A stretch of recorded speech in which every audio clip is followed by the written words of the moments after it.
Друзья, всем привет! Сегодня готовлю очень вкусное и ароматное шоколадное печенье на миндальной муке.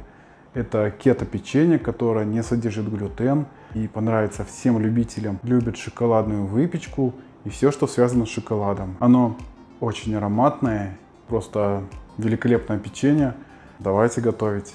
Друзья, первым делом необходимо подсластитель пробить в блендере. Это делается для того, чтобы подсластитель основательно и быстро растворился. Все, подсластитель пробил до состояния мелкой пудры.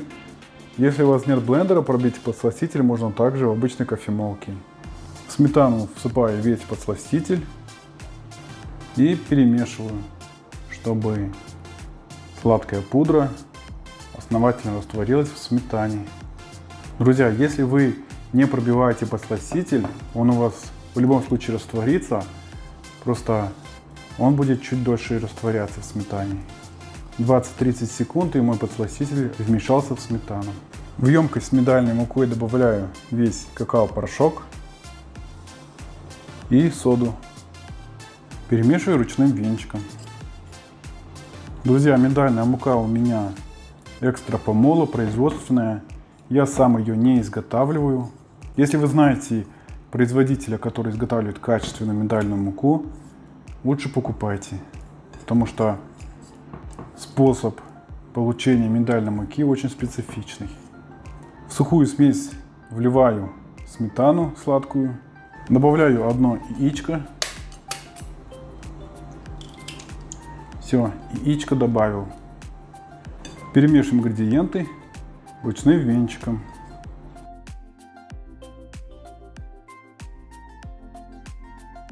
Все ингредиенты вмешались очень быстро и основательно. Затем добавляю яблочный уксус и весь рубленый шоколад. Окончательно перемешиваю. Друзья, шоколад у меня 80% содержания какао-бобов. По данному рецепту шоколад должен быть не менее 70% содержания какао-бобов. Все, долго вымешивать не надо. Тесто на печенье готово. Друзья, ну все, я вымесил. Получилось вот такое вот шоколадное тесто. Вот такое по густоте. И теперь давайте сформирую шоколадное печенье. Шоколадное кето-печенье. Можно формировать как ложкой, также и отсаживать через кондитерский мешок. То есть как вам удобно. Здесь принципиальной разницы никакой нет. Друзья, перед тем, как отсаживать печенье, рекомендую смочить противень холодной водой. Это делается для того, чтобы пекарская бумага, которая будет зафиксирована на противне, стабильно держалась и нам удобно было наносить печенье на пекарскую бумагу. Укладываем, прижимаем, все, она зафиксирована. То есть, когда я буду отсаживать шоколадное тесто на пекарскую бумагу, она не будет съезжать и не будет прилипать к тесту. Это очень важно. Вам так будет намного удобнее. Отсаживаю шоколадное тесто на пекарскую бумагу в произвольном порядке. Друзья, ну вот, отсадил шоколадное тесто на противень. Обратите внимание, что заготовки неровные. Это связано с тем, что в тесте присутствует грубый рубленый шоколад, поэтому тесто будет выходить неоднородным. Оно будет выходить у вас с осколками шоколада, и поэтому шоколадные заготовки я рекомендую немножко разгладить ложкой.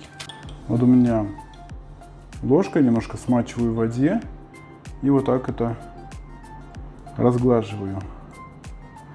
Друзья, противень с тестом убираю в заранее разогретую до 180 градусов духовку на 20 минут. Друзья, и после того, как печенье выпеклось, очень важно ставить его на решетки, чтобы оно остыло и дошло до кондиции. Не оставляйте его на противне, потому что если оставить его на противне, оно может намокнуть.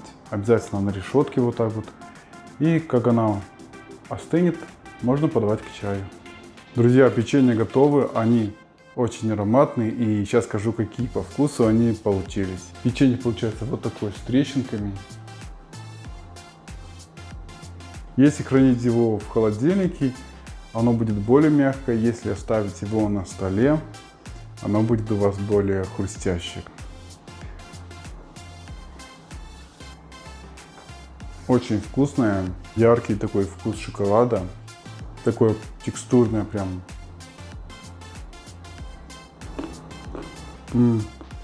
Шоколад прям хрустит, очень приятно, необычно. Такое печенье понравится всем, даже не то, что кто кето, не кето, или кто следит за сахаром в крови. Оно даже понравится тем, кто вообще просто любит шоколадную выпечку. Друзья, спасибо за подписку, лайки, комментарии, что смотрите мои рецепты. И увидимся в следующей публикации. Всем желаю вкусной и ароматной выпечки.